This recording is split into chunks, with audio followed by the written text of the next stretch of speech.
96-97-ci illərdə başlamışam, 6-7 yaşımda. Mənim uşaq futbolum Qarabağda olub. Qarabağ Futbol Klubundan başlamışam, belə deyək. Elə orada da profesional olmuşam. Daha sonra isə sırasıyla Moikdə, Karvanda və Türkiyədə bir çox klubda oynamışam. Ağrı Spor olsun, Sandıqlı Spor olsun, Malatya Yeşilyurt Bələdiyyə Spor olsun. Buralarda futbol oynamışam.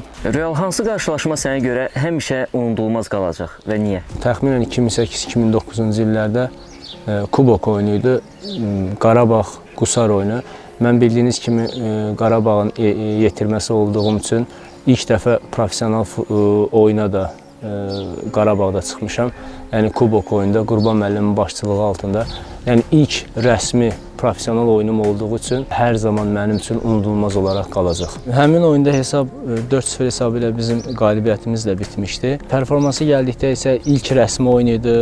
17-18 yaşındaydım və həmin vaxtlar istər-istəməz ilk rəsmi oyun olduğu üçün həyəcan var idi. Bir də ki, yəni heyətimizdə həqiqətən böyük futbolçular var idi. Yəni hal-hazırda Premyer Liqada işləyən və ya futbolun başqa sahələrində işləyən Aslan Kərimov olsun, Avtandil Hacıyev, Ayxan Abbasov, Zaur Həşimov və Emin İmaməliyev, bir çox belə futbolçu vardı. Yəni bu böyük futbolçuların arasında ilk rəsmi maça çıxmaq istər-istəməz əlbəttə ki, yəni həyəcan verici idi. Yəni